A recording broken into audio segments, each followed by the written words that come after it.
നിങ്ങൾക്കേവർക്കും ഉയർപ്പ് തിരുനാളിൻ്റെ ഈസ്റ്ററിൻ്റെ ആശംസകൾ നേരുന്നു. ഈസ്റ്റർ സമാധാനത്തിൻ്റെ, സന്തോഷത്തിൻ്റെ, പ്രതീക്ഷയുടെ, ജീവിത വിജയത്തിൻ്റെ, പുതുജീവൻ്റെ തിരുനാളാണ്. ആദിമ ക്രൈസ്തവരെ മറ്റു മതാനുയായികൾ വിളിച്ചിരുന്ന പേര് ഈസ്റ്റർ ജനത എന്നുള്ളതാണ്. ഉയർപ്പ് തിരുനാൾ ആഘോഷിക്കുന്ന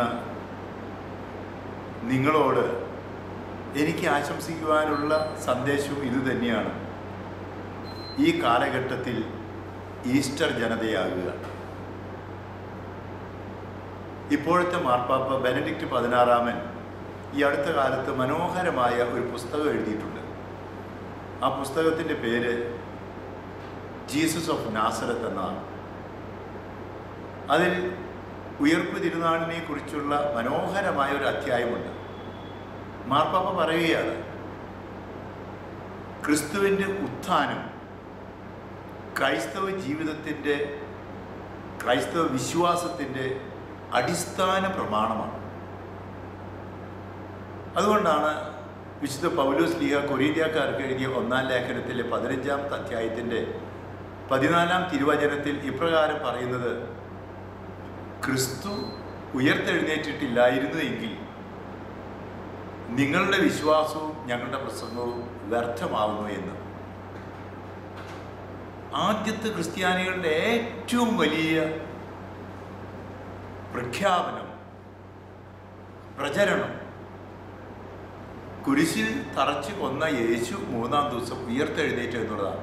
അതുകൊണ്ടാണ് ആദ്യത്തെ ക്രിസ്ത്യാനികളെ ഈസ്റ്റർ ജനത എന്ന് പറഞ്ഞിരുന്നത്. നമ്മൾ മത്തായിയുടെ സുവിശേഷത്തിൽ 28-ാമത്തെ അധ്യായത്തിൽ ഇപ്രകാരം വായിക്കുന്നുണ്ട്, നിങ്ങൾ എന്തിനു ഉയർത്തെഴുന്നേറ്റവനെ മരിച്ചവരുടെ ഇടയിൽ അന്വേഷിക്കുന്നു? വാസ്തവത്തിൽ ഇന്ന് യേശുവിനെ അന്വേഷിക്കുമ്പോൾ യേശുവിനെ കണ്ടുമുട്ടുന്നത് നമ്മിലൂടെ, നമ്മുടെ സമൂഹത്തിലൂടെ ജീവിക്കുന്ന ക്രിസ്തുവിനെയാണ്. ഈ ക്രിസ്തുവിനെ ഇന്ന് കണ്ടുമുട്ടാൻ സാധിച്ചാൽ തീർച്ചയായിട്ടും നമുക്ക് യഥാർത്ഥമായ സന്തോഷവും സമാധാനവും ജീവിതത്തിലെ വിജയവും ഉണ്ടാകും. സീറോ മലബാർ സഭയുടെ ഉയർപ്പ് ഞായറിൻ്റെ ആഘോഷങ്ങളിൽ ആദിമസഭ പറഞ്ഞിരുന്ന ഒരു ആശംസയുണ്ട്. അവർ പരസ്പരം കണ്ടുമുട്ടുമ്പോൾ പറയും, ക്രിസ്തു ഉയർത്തെഴുന്നേറ്റു. അപ്പോൾ പ്രതികരണമായിട്ട് പറയും, ക്രിസ്തു സത്യമായിട്ട് ഉയർത്തെഴുന്നേറ്റു. അതാണ് ഉയർപ്പ് ഞായറിൻ്റെ ആഘോഷങ്ങളിൽ പറയുക. മറ്റൊരു അഭിസംബോധന, നിങ്ങൾക്ക് സമാധാനം. അപ്പോൾ തിരിച്ച് അങ്ങേക്കും സമാധാനം എന്നുള്ളത്. അപ്പോൾ ഉയർപ്പ് തിരുനാളിന് ഈ സമാധാനത്തിൻ്റെ ആശംസയുണ്ട്, അതേ സമയത്ത് ഒരു വലിയ സത്യത്തിൻ്റെ ആവിഷ്കരണവുമുണ്ട്. ഇത് പ്രതീക്ഷയുടെ തിരുനാളാണ്. ഇത് പറയാൻ കാരണം ഈസ്റ്റർ ജനത ഒരു സന്തോഷത്തിൻ്റെയും പ്രതീക്ഷയുടെയും ജനങ്ങളായതുകൊണ്ട് ഈസ്റ്റർ ജനതയെക്കുറിച്ച് പറഞ്ഞാൽ അവർ പ്രതീക്ഷയുള്ള മനുഷ്യരായിരുന്നു. നമുക്കും ഈസ്റ്റർ ജനതയാകണമെങ്കിൽ സന്തോഷവും സമാധാനവും പ്രതീക്ഷയും ഉണ്ടാകണം.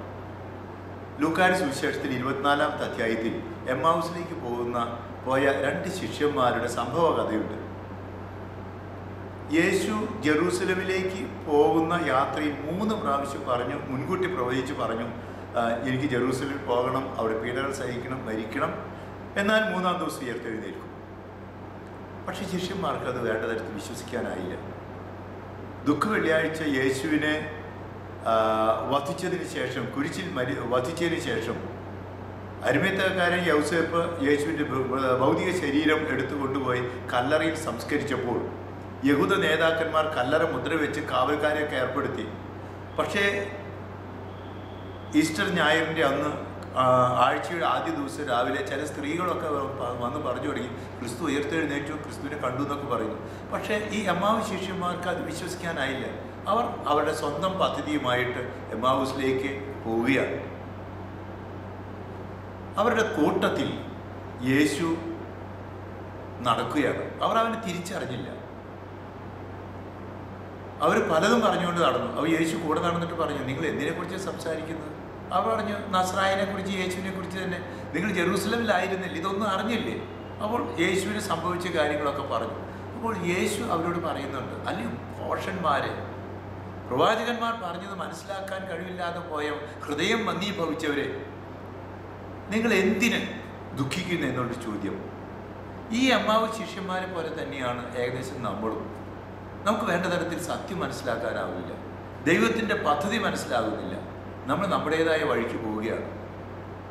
എന്നെ ശ്രവിക്കുന്ന നിങ്ങളോട് ഞാനൊരു ചോദ്യം ചോദിച്ചോട്ടെ. നിങ്ങളെല്ലാവരും സന്തോഷമുള്ളവരാണ്. പലപ്പോഴും നമുക്ക് പറയാനുള്ളത് വേദനയുടെ, ദുഃഖത്തിൻ്റെ, സങ്കടങ്ങളുടെ, രോഗങ്ങളുടെ ഒക്കെ ഒരു കഥയാണ്. എല്ലാവരും ആഗ്രഹിക്കുന്ന സമാധാനമാണ്. പക്ഷേ സമാധാന രാഹിത്യത്തിൻ്റെ കാരണം ദൈവത്തിൻ്റെ പദ്ധതി നാം വേണ്ട തരത്തിൽ മനസ്സിലാക്കുന്നില്ല, കുരിശിൻ്റെ അർത്ഥം മനസ്സിലാകുന്നില്ല എന്നുള്ളത് തന്നെയാണ്. നമ്മെയും കുറിച്ച് പറയേണ്ടി വരുന്നുണ്ട്, ഭോഷന്മാരെ, ഹൃദയം മന്ദീഭവിച്ചവരെ എന്നൊക്കെ. യേശു അവരോടൊപ്പം നടന്നു. വൈകുന്നേരമായപ്പോൾ യേശു അകന്നു പോകുന്നു കണ്ടപ്പോൾ അവർ പറഞ്ഞു, നാഥ കൂടെ വസിക്കണമേ എന്ന്. കൂടെ വസിച്ചു. അപ്പം വാഴ്ത്തി കൊടുത്തു കഴിഞ്ഞപ്പോൾ അവർക്ക് കണ്ണു തുറന്നു. അവർ യേശുവിനെ തിരിച്ചറിഞ്ഞു, കുരിശിൻ്റെ അർത്ഥം മനസ്സിലാക്കി. നമ്മളും ജീവിതത്തിൽ ഒരുപാട് ദുഃഖങ്ങളിൽ അതിൻ്റെ അർത്ഥം മനസ്സിലാക്കണമെങ്കിൽ ദുഃഖ വെള്ളിയാഴ്ചയ്ക്ക് അപ്പുറത്ത് ഒരു ഉയർപ്പ് ഞായറുണ്ടെന്ന്, കുരിശ് നയിക്കുന്നത് കിരീടത്തിലേക്കാണെന്ന്, പകൽ കഴിഞ്ഞ് അന്ധകാരം വന്നാലും വീണ്ടും പകലുണ്ടാകുമെന്ന്, പ്രസവവേദന അനുഭവിക്കുന്ന സ്ത്രീ കുഞ്ഞിന് ജനിച്ചു കഴിയുമ്പോൾ യഥാർത്ഥമായി സന്തോഷമുണ്ടാകുമെന്നുള്ള ആ ഒരു ബോധ്യം നമുക്കുണ്ടാകണം. യേശു പറഞ്ഞ മനോഹരമായ ഒരു ഉദാഹരണമുണ്ട്. അത് യോഹന്നാന്റെ സുവിശേഷത്തിലെ 12-ാമത്തെ അധ്യായത്തിലെ 24-ാമത്തെ വാക്യമാണ്.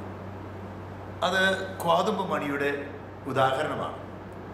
കോതമ്പ് മണി നിലത്ത് വീണ് അഴിയുന്നെങ്കിൽ അത് അതേപടി ഇരിക്കുന്നു.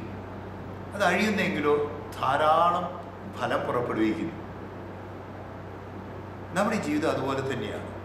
കൊരിന്ത്യക്കാർക്ക് എഴുതിയ 1-ാം ലേഖനത്തിലെ 15-ാമത്തെ അധ്യായത്തിലെ പൗലോസ് ലീഹ മനോഹരമായി ഉയർപ്പ് തിരുനാളിൻ്റെ സന്ദേശത്തെക്കുറിച്ച് പറയുന്നുണ്ട്. യേശുവിൻ്റെ ഉത്ഥാനം വാസ്തവത്തിൽ ഒരു പുതുജീവനാണ്, അതിൻ്റെ രൂപാന്തരം പ്രാപിക്കലാണ്.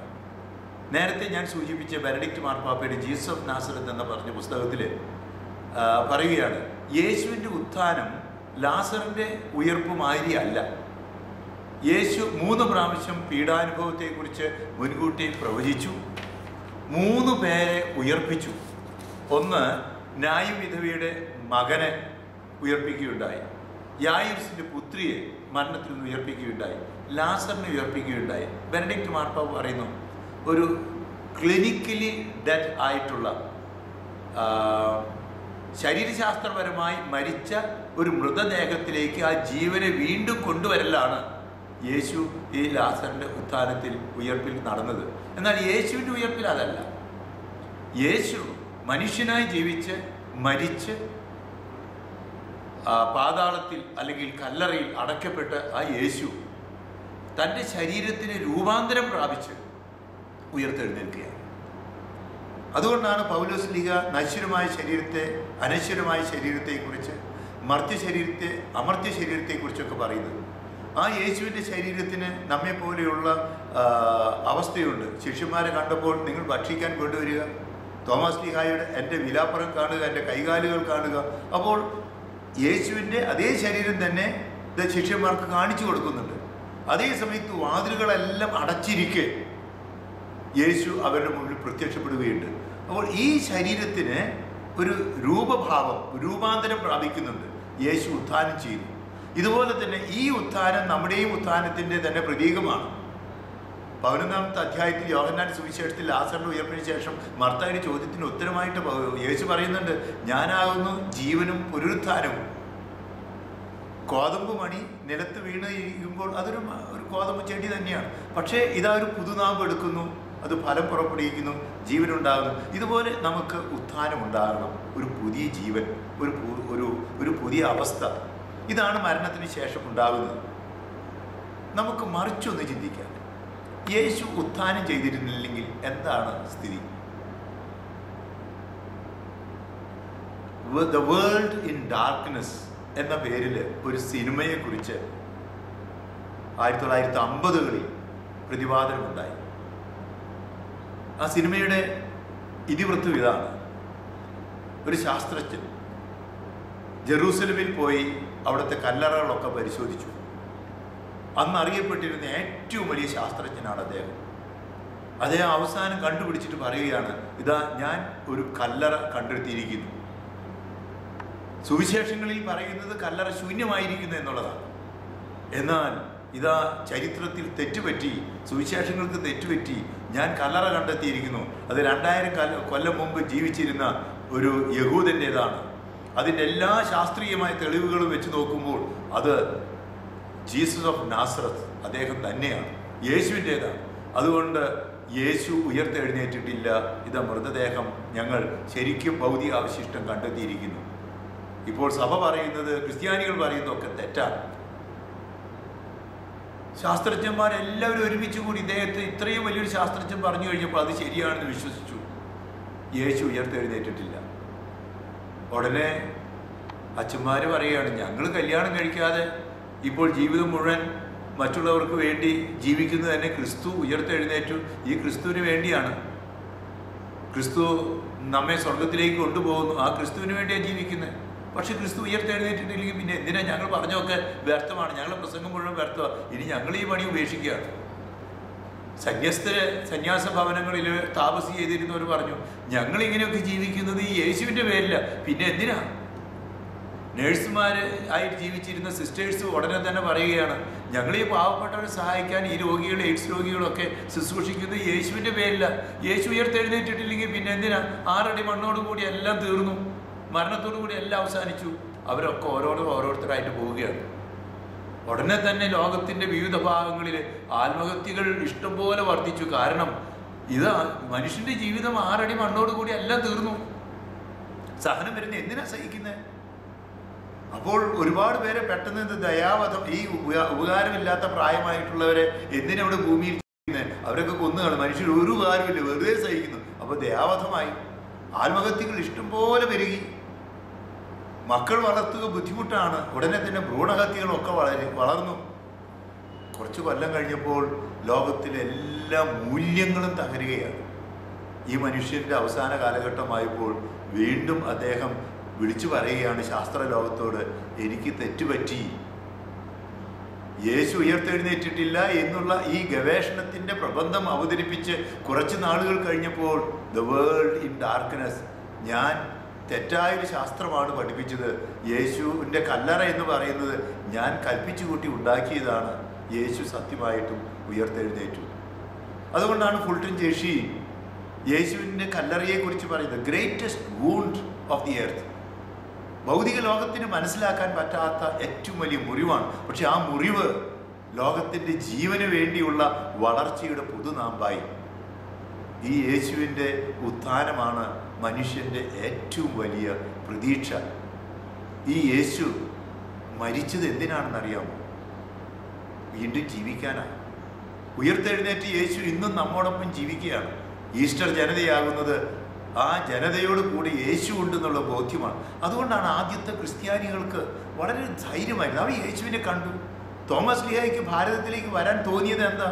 ഉയർത്തെഴുന്നേറ്റ് യേശുവിനെ കണ്ടു. തോമസ് ലീഹായുടെ വരവിനെ കുറിച്ച് മാർഗം കളിപ്പാട്ടിലെ ഒരു വരി ഇപ്രകാരമാണ്: അവിടെ ഇന്ത്യയിലേക്ക് പോകണമെന്ന് ഉയർത്തെഴുന്നേറ്റ് യേശു കണ്ടിട്ട് യേശുവിനോട് പറഞ്ഞു കഴിഞ്ഞപ്പോൾ തോമസ് ലീഹ പറയുക, എന്ത് ഞാൻ ഇന്ത്യയിലേക്ക് പോകുമോ? അവിടെ ഹിന്ദു എന്നേറിയ നാടേറിയ സർപ്പങ്ങൾ, അവിടെ സർപ്പങ്ങളുണ്ട്, ബുദ്ധിമുട്ടുകളുണ്ട്, മുഴുവൻ നാടെല്ലാം കാടെല്ലാം നായനെ നാടിയിട്ടേച്ച് ആഴത്തിൽ, അവിടെ ചത്ത ശവത്തിന് ചന്തമായി വെളുക്കുന്ന ചത്താല മത്സ്യപ്പോൾ ചുട്ടെല്ലാം മൂടുന്നു, അതുകൊണ്ട് എനിക്കവിടെ പോകാൻ പറ്റില്ല എന്ന് പറഞ്ഞപ്പോൾ തോമസ് ലീഹായോട് യേശു പറയുന്നതായി മാർഗം കളിപ്പാട്ടിൽ നമ്മുടെ പൂർവികർ പാടിയ ഒരു പാട്ടുണ്ട്: നീ ഒരുവൻ താൻ എന്നൊരു ചിന്ത നിനക്കുള്ളിൽ അഴൽ വേണ്ട, നിന്നോട് കൂടെ ഞാനും ഉണ്ട് കൂട്ട്, നീ പോകുന്ന നാടതിലെല്ലാം. നിന്നോട് കൂടെ ഞാനും ഉണ്ട് കൂട്ട്, നീ പോകുന്ന നാടതിലെല്ലാം. അതുകൊണ്ട് നീ ഒരുവൻ താൻ എന്നൊരു ചിന്ത നിനക്കുള്ളിലാണൽ വേണ്ട, നിനക്ക് ദുഃഖം വേണ്ട, ഞാൻ കൂടെയുണ്ട്. യേശു പറഞ്ഞു മത്തായി സുവിശേഷത്തിൽ അവസാനത്തിൻ്റെ അധ്യായത്തെ അവസാനത്തെ വാക്യത്തിൽ, യുഗാന്ത്യം വരെ ഞാൻ നിങ്ങളോട് കൂടി ഉണ്ടായിരിക്കും. ഉയർത്തെഴുന്നേറ്റ് യേശു ഇന്ന് നമ്മോട് കൂടെ ജീവിക്കുക. ഈസ്റ്റർ ജനത ആ യേശുവിനെ അനുഭവിക്കുക. എങ്ങനെയാണ് യേശുവിനെ അനുഭവിക്കുന്നത്? ഒന്ന്, യേശു ഇന്ന് നമ്മോട് കൂടി ജീവിക്കുന്നത് ഒന്ന് അവിടുത്തെ വചനം വഴിയാണ്. യോഹന്നാൻ സുവിശേഷം 8:31 പറയുന്നത്, നിങ്ങൾ എൻ്റെ വചനത്തിൽ നിലനിന്നാൽ നിങ്ങൾ എൻ്റെ ശിഷ്യരായിത്തീരും. ആദ്യത്തെ യേശുവിൻ്റെ അനുയായികൾ വിളിച്ച പേര് ക്രിസ്ത്യൻസ് എന്നാണ്, ക്രൈസ്തവർ, യേശുവിനെ അനുഗമിക്കുന്നവർ. അങ്ങനെ പറയാൻ കാരണം എന്താണ്? അവർ യേശുവിൻ്റെ വചനം പാലിച്ചിരുന്നു. യോഹന്നാൻ സുവിശേഷത്തിൽ 14-ാമത്തെ അധ്യായത്തിൽ 23-ാമത്തെ വാക്യത്തിൽ ഇപ്രകാരം നാം വായിക്കുന്നുണ്ട്. തിരുവചനം ഇപ്രകാരമാണ്, നിങ്ങൾ എൻ്റെ വചനം ശ്രവിച്ചാൽ എൻ്റെ പിതാവ് അവനെ സ്നേഹിക്കുകയും ഞങ്ങൾ വന്ന് അവനിൽ വാസം ഉറപ്പിക്കുകയും ചെയ്യും. അതുകൊണ്ട് ദൈവത്തിൻ്റെ വചനം സ്വീകരിച്ചാൽ, പരിശുദ്ധ കന്യാമറിയം ഗബ്രിയേൽ ദൂതനിലൂടെ ദൈവത്തിൻ്റെ വചനം ശ്രവിച്ചപ്പോൾ പരിശുദ്ധാത്മാവ് വന്നു, വചനം മാംസം ധരിച്ചു, അവർ ദൈവികരായി. മറിയത്തിൽ വചനം മാംസം ധരിച്ചു. അപ്പോൾ ഇന്ന് യേശു നമ്മളിൽ ജീവിക്കണമെങ്കിൽ യേശുവിൻ്റെ വചനം ശ്രവിച്ചാൽ മതി. രണ്ടാമത്, യേശുവിൻ്റെ വചനം യേശുവിന് ഇന്ന് കിട്ടുന്നത് യേശുവിൻ്റെ ആത്മാവ് വഴിയാണ്. യേശു പറഞ്ഞു യോഹന്നാന്റെ സുവിശേഷം 14-16, ഞാൻ പോകും നല്ലതാണ്, ഞാൻ പോയി നിങ്ങൾക്ക് ഇതാ ഞാൻ അയക്കുന്ന സഹായകൻ വരും, ഞാൻ അയക്കുന്ന സഹായകൻ നിങ്ങളെ ശക്തിപ്പെടുത്തും. യോഹന്നാൻ 14:26 വായിക്കുന്ന പോലെ, എൻ്റെ പിതാവ് ഞാൻ വഴി അയക്കുന്ന പരിശുദ്ധാത്മാവ് നിങ്ങളെല്ലാ കാര്യങ്ങളും പഠിപ്പിക്കും. ഇന്ന് യേശു തൻ്റെ ആത്മാവിലൂടെ നമ്മിൽ ജീവിക്കുകയാണ്. അതുകൊണ്ടാണ് കൊരിന്ത്യർക്ക് എഴുതിയ ലേഖനത്തിലെ 3-ാമത്തെ അധ്യായം 16-ാം വാക്യത്തിൽ, നാം ദൈവത്തിൻ്റെ ആത്മാവാണ്, ദൈവാത്മാവ് നമ്മളിൽ വസിക്കുന്നു എന്ന് നമുക്കറിയാം. നാം ദൈവത്തിൻ്റെ പരിശുദ്ധാത്മാവിൻ്റെ ആലയങ്ങളാണ്. അപ്പോൾ യേശു ഇന്ന് നമ്മിൽ ജീവിക്കുന്നത് തൻ്റെ ആത്മാവിലൂടെയാണ്. യേശു നമുക്ക് സമ്മാനമായി തരുന്നത് വചനത്തോടൊപ്പം തൻ്റെ ആത്മാവുമാണ്. ലോകാവസാനം വരെ മനുഷ്യരെ ജീവിക്കാൻ മത്തായി സുവിശേഷത്തിൽ 11 വായിക്കുന്ന പോലെ, അധ്വാനിക്കുന്നവർക്കും ഭാരം വഹിക്കുന്നവർക്കും ആശ്വാസമാകാൻ, നുകം മധുരവും ഭാരം ലഘുവുമാക്കാൻ യേശു കണ്ടുപിടിച്ച മാർഗം തൻ്റെ ശരീരരക്തങ്ങൾ സെഹിയോൻശാലയിൽ വെച്ച് പരിശുദ്ധ കുർബാന സ്ഥാപിച്ച് അപ്പത്തിൻ്റെ വീഞ്ഞിൻ്റെ രൂപത്തിൽ തരികയാണ്. ഇന്ന് യേശു നമ്മുടെ കൂടെ വസിക്കുന്നത് കൂദാശകളിലൂടെയാണ്, പരിശുദ്ധ കുർബാനയിലൂടെയാണ്. യോഹന്നാന്റെ സുവിശേഷത്തിൽ 6-ാമത്തെ അധ്യായത്തിലാണ് യേശു പരിശുദ്ധ കുർബാനയെക്കുറിച്ച് പഠിപ്പിച്ചത്. മറ്റു പല കാര്യങ്ങൾക്കും യേശു വിട്ടുവീഴ്ചയുണ്ടായിരുന്നു. പാപിനിക്ക് മോചനം കൊടുത്തു, ശിഷ്യന്മാരുടെ തെറ്റുകൾ ക്ഷമിച്ചു. പക്ഷെ പരിശുദ്ധ കുർബാനയെക്കുറിച്ച് പഠിപ്പിച്ചപ്പോൾ യേശുവിന് ഒരു വിട്ടുവീഴ്ചയുമില്ല. 5 അപ്പം കൊണ്ട് 5000 പേരെ തിരിച്ചുപോറ്റി വെള്ളത്തിന് മീതെ നടന്ന് വളരെയേറെ ഒരുക്കത്തിന് ശേഷമാണ് പരിശുദ്ധ കുർബാനയെക്കുറിച്ച് പഠിപ്പിച്ചത്. പക്ഷേ 6-ാമത്തെ അധ്യായം യോഹന്നാന്റെ സുവിശേഷം 60-ാമത്തെ വാക്യമായപ്പോഴേക്കും പലരും പിറുപിറുത്തു തുടങ്ങി. 66-ാമത്തെ വാക്യത്തിൽ കാണുന്നത് ശിഷ്യന്മാർ കൂടി പോകുന്നത്. അപ്പോൾ യേശു ശിഷ്യന്മാരോട് ചോദിക്കുക, എന്നാൽ നിങ്ങളും പോകാൻ ആഗ്രഹിക്കുന്നു, പോയിക്കോ, പക്ഷേ ഞാൻ പറഞ്ഞ ഈ കാര്യം ഇതെൻ്റെ ശരീരമാണ്, ഇതെൻ്റെ രക്തമാണ്, ഇതിൽ നിന്ന് ഭക്ഷിക്കുന്നവൻ പാനം ചെയ്യുന്നവൻ എന്നേക്കും ജീവിക്കും. യേശു ഇന്ന് നമ്മോടുകൂടി ജീവിക്കുന്നത് ഈ പരിശുദ്ധ കുർബാനയിലാണ്. അതുകൊണ്ടാണ് ബെനഡിക്റ്റ് മാർപ്പാപ്പ അസന്നിഗ്ധമായ ഭാഷയിൽ വത്തിക്കാൻ സൂര്യസ് ഉദ്ധരിച്ചുകൊണ്ട് പറഞ്ഞത്, ക്രൈസ്തവ ജീവിതത്തിൻ്റെ ഉറവിടവും ഉച്ചയും പരിശുദ്ധ കുർബാനയാണ്. ഇന്ന് ക്രിസ്തു ജീവിക്കുന്നത് പരിശുദ്ധ വചനത്തിലൂടെയാണ്, പരിശുദ്ധ ആത്മാവിലൂടെയാണ്, പരിശുദ്ധ കുർബാനയിലൂടെയാണ്. ഈ യേശുവിനെ നമ്മൾ ഇന്ന് കണ്ടുമുട്ടുകയാണ്. 4-മതായിട്ട് യേശുവിനെ കണ്ടുമുട്ടാനായിട്ടുള്ള ഇന്ന് ഈസ്റ്റർ ജനത യേശുവിനെ കണ്ടുമുട്ടിയത് യേശുവിൻ്റെ തുടർച്ചയായ സഭയിലൂടെയാണ്. യേശു പറഞ്ഞു, 2-3 പേർ എൻ്റെ നാമത്തിൽ ഒന്നിച്ചു കൂടിയാൽ ഞാൻ നിങ്ങളുടെ കൂടെ ഉണ്ടാകും. ഡമാസ്കസിലേക്കുള്ള യാത്രാവേളയിൽ പൗലോസ്ലീഹായ്ക്ക് ദർശനമുണ്ടായി. കുതിരപ്പുറത്തുനിന്ന് വീണു അന്ധനായി. ചോദിച്ചു, നീ ആരാണ്? അപ്പോൾ യേശു പറയുകയാണ്, നീ പീഡിപ്പിക്കുന്ന യേശുവാണ് ഞാൻ. പൗലോസിന് മനസ്സിലായി ഡമാസ്കസിലേക്ക് പോയത് ക്രിസ്ത്യാനികളെ പീഡിപ്പിക്കാനാണ്. അപ്പോൾ ക്രിസ്ത്യാനികളെ പീഡിപ്പിച്ചപ്പോൾ ആ ക്രിസ്ത്യാനികൾ ആരാണ്? യേശു തന്നെയാണ്. അപ്പോൾ ഇന്ന് ക്രിസ്തു ജീവിക്കുന്നത് കൂട്ടായ്മയിലാണ്, സഭയിലാണ്. അതുകൊണ്ടാണ് എഫേസ്യർക്ക് എഴുതിയ ലേഖനത്തിലെ 2-ാമത്തെ അധ്യായത്തിൽ 21-ാമത്തെ വാക്യത്തിൽ നാം വായിക്കുന്നുണ്ട്. അത് തൃശ്ശൂർ അതിരൂപതയുടെ ജൂബിലി വർഷത്തിൻ്റെ മുദ്രാവാക്യമാണ്. ക്രിസ്തുവിൽ ഭവനമൊന്നാകെ സമന്വയിക്കപ്പെട്ടിരിക്കുന്നു. ഈ ക്രിസ്തുവിൻ്റെ ഭവനം എന്ന് പറയുന്നത് അപ്പസ്തോലന്മാരാകുന്ന അടിത്തറയിൽ ക്രിസ്തുവാകുന്ന മൂലക്കല്ലിൽ പണിയപ്പെട്ട ഭവനമാണ്. അതുകൊണ്ട് യേശു പറഞ്ഞു, ഞാൻ ഇടയനാണ്, നിങ്ങൾ അജഗണങ്ങളാണ്. ഞാൻ ശിരസ്സാണ്, നിങ്ങൾ അവയവങ്ങളാണ്. ഞാൻ തായ്തണ്ടാണ്, നിങ്ങൾ അതിൻ്റെ ശാഖകളാണ്. ഞാൻ മൂലക്കല്ലാണ്, നിങ്ങൾ അതിന്മേൽ പണിയപ്പെട്ട ഭവനമാണ്. എഫേസ്യർക്കെഴുതിയ ലേഖനത്തിൽ 5-ാമത്തെ അധ്യായത്തിൽ കാണുന്ന പോലെ യേശു മണവാളനാണ്, സഭ മണവാട്ടിയാണ്. യേശു ഇന്ന് ജീവിക്കുന്നത് യേശുവിൻ്റെ തുടർച്ചയായ സഭയിൽ തന്നെ പ്രത്യേകമായ വിധത്തിൽ കൂദാശകളിലൂടെയാണ്. അപ്പോൾ ഈസ്റ്റർ ജനത യേശുവിനെ കണ്ടുമുട്ടിയത് വചനത്തിൽ, അപ്പത്തിൽ, പരിശുദ്ധാത്മാവിന്റെ പ്രവർത്തനങ്ങളിൽ, യേശുവിൻ്റെ സഭയിൽ. 5-ാമതായിട്ട് ഈസ്റ്റർ ജനത യേശുവിനെ കണ്ടുമുട്ടിയ ഒരു കാര്യം കൂടിയുണ്ട്. അത് മത്തായിയുടെ സുവിശേഷത്തിലെ 25-ാമത്തെ അധ്യായത്തിലാണ്. യേശു പറഞ്ഞു, ഈ എളിയവരിൽ ഒരുവന് ചെയ്തപ്പോൾ എനിക്ക് തന്നെയാണ് ചെയ്തത്. ദൈവത്തിൻ്റെ ഛായയിൽ സൃഷ്ടിക്കപ്പെട്ട മനുഷ്യരിൽ ദൈവത്തെ കണ്ടെത്തണം, പ്രത്യേകിച്ചും പാവപ്പെട്ടവരിൽ. എപ്പോഴൊക്കെ നാം പാവപ്പെട്ടവരെ സഹായിക്കുന്നുവോ അപ്പോഴൊക്കെ ദൈവത്തെ തന്നെയാണ് സഹായിക്കുന്നത്, ശുശ്രൂഷിക്കുന്നത്. മദർ തെരേസയുടെ കണ്ടുമുട്ടിയ ഒരു അനുഭവം പങ്കുവയ്ക്കാൻ ഞാൻ ആഗ്രഹിക്കുക. 1975 ഡീക്കനായിരിക്കുമ്പോൾ ഞാൻ മദർ തെരേസയെ ഒരു ഇൻ്റർവ്യൂവിന് പോയി. മദർ എന്നോടൊരു സംഭവം പറഞ്ഞു. ഞാൻ മദറിനോട് ചോദിച്ചു, മദറിന് എവിടെ നിന്നാണ് ഈ പാവപ്പെട്ടവരെ സഹായിക്കാൻ, കുഷ്ഠരോഗികൾ തൊട്ടുമുത്താനൊക്കെ ശക്തി കിട്ടുന്നതെന്ന് ചോദിച്ചപ്പോഴാണ് പറഞ്ഞ്, എനിക്കുള്ള ശക്തി പരിശുദ്ധ കുർബാനയിൽ നിന്നാണ്. മദറിനോട് ചോദിച്ചു, മദർ എന്തുകൊണ്ട് അത് ചെയ്യുന്നത്? മദർ ഒരു സംഭവം പറഞ്ഞു. ഒരു അക്രൈസ്തവ സഹോദരൻ തൻ്റെ സ്വത്തെല്ലാം വിറ്റ് മദറിൻ്റെ പ്രവർത്തനങ്ങളിൽ ആകൃഷ്ടനായി പാവപ്പെട്ടവരെ സഹായിക്കാൻ അനാശാല തുടങ്ങി. പക്ഷെ ഒരു തൃപ്തിയും കിട്ടിയില്ല. അയാൾ തിരിച്ച് മദറിൻ്റെ അടുത്ത് വന്ന് ചോദിച്ചു, മദറിൻ്റെ മുഖത്ത് ഒരു ദൈവികതയുണ്ട്, ഒരു സന്തോഷമുണ്ട്, എനിക്കത് കിട്ടുന്നില്ലല്ലോ. മദർ ആ മനുഷ്യനോട് ചോദിച്ചു, സഹോദര, നിങ്ങൾ എന്തുകൊണ്ടാണ് ചെയ്യുന്നത്? ആ സഹോദരൻ പറഞ്ഞു, ഞാനൊരു തത്വത്തെ പ്രതി, സ്നേഹത്തെ പ്രതി, ഒരു പ്രിൻസിപ്പിളിൻ്റെ അടിസ്ഥാനത്തിൽ. മദർ പറഞ്ഞു, ഞാൻ അങ്ങനെയല്ല, ഞാനൊരു വ്യക്തിയെ പ്രതിയെ ചെയ്യുന്നു. ആ മനുഷ്യൻ കണ്ടു തുറപ്പിച്ചു നോക്കി, എന്താ ഈ വ്യക്തി എന്ന് പറഞ്ഞു. മദർ പറയുക, ദൈവം സൃഷ്ടിച്ച മനുഷ്യൻ ദൈവത്തിൻ്റെ ഛായയുള്ളവനാണ്. അപ്പോൾ ആ പാവപ്പെട്ട രോഗിയെ ഞാൻ ശുശ്രൂഷിക്കുമ്പോൾ ദൈവത്തെ തന്നെയാണ് ശുശ്രൂഷ. അതാണ് എൻ്റെ ആരാധന. ദൈവത്തെ, ഈ വ്യക്തിയിൽ ഞാൻ ദൈവത്തെ ദർശിക്കുന്നു. അങ്ങനെയാണെങ്കിൽ ഈ ക്രിസ്തു, ഉയർത്തെഴുന്നേറ്റ ക്രിസ്തു ഇന്ന് നമ്മുടെ കൂടെയുണ്ട്. ഈശ്വരനെ തേടി ഞാൻ നടന്നു, അവസാനം കണ്ടെത്തുന്നത് എവിടെയാ? എൻ്റെ ഉള്ളിൽ തന്നെയാണ്. ദൈവാത്മാവ് എന്നിൽ തന്നെ വസിക്കുന്നുണ്ട്. ഈ യേശുവിനെ, അതുകൊണ്ടാണ് പൗലോസ്ലീഹ പറഞ്ഞു, ക്രിസ്തു എന്നെ സ്വന്തമായിരിക്കുന്നു, വാക്കിയിരിക്കുന്നു. ഞാനല്ല, ക്രിസ്തു എന്നിൽ ജീവിക്കുന്നു. ഈ ക്രിസ്തു, ഉയർത്തെഴുന്നേറ്റ് ക്രിസ്തു നമ്മിൽ ജീവിക്കുന്നുണ്ട്. കൂദാശകളിലൂടെ നമ്മിൽ വന്നു. സ്ഥൈര്യലേപനത്തിൽ, മാമോദിസയിൽ, പരിശുദ്ധ കുർബാനയിൽ, മറ്റു കൂദാശകളിൽ, അനുരഞ്ജന കൂദാശ യേശു വരികയാണ്. ഈ യേശു ഇന്ന് ജീവിക്കുന്നത് തൻ്റെ വചനത്തിലൂടെ, തൻ്റെ അപ്പത്തിലൂടെ, തൻ്റെ ആത്മാവിലൂടെ, തൻ്റെ കൂട്ടായ്മയിലൂടെ, പാവപ്പെട്ടവരിലൂടെ. യേശു ഇന്ന് എന്നിൽ വസിക്കുന്നു. ഈ ഈസ്റ്റർ ജനതയെ കണ്ടെത്തിയവരൊക്കെ വിശ്വാസത്തിൻ്റെ അടിസ്ഥാന പ്രമാണമായ യേശു സത്യമായും ഉയർത്തെഴുന്നേറ്റു എന്ന് പറയണം.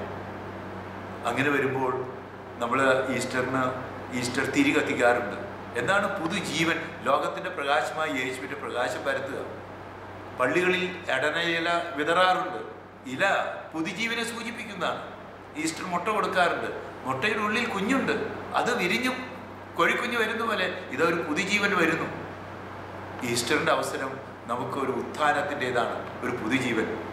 എന്നെ ശ്രവിക്കുന്ന പ്രിയപ്പെട്ടവരെ, എനിക്ക് നിങ്ങൾക്ക് ആശംസിക്കാനുള്ളത് ഉത്ഥിതനായ യേശു ഈസ്റ്റർ ജനതയ്ക്ക് നൽകിയ ആശംസയാണ്. നിങ്ങൾക്ക് സമാധാനം. ഈ സമാധാനം വേണമെങ്കിൽ എന്ത് വേണം? ആദിമസഭയെപ്പോലെ, ക്രിസ്ത്യാനികളെപ്പോലെ പരസ്പരം പറയണം, ക്രിസ്തു സത്യമായിട്ടും ഉയർത്തെഴുന്നേറ്റു.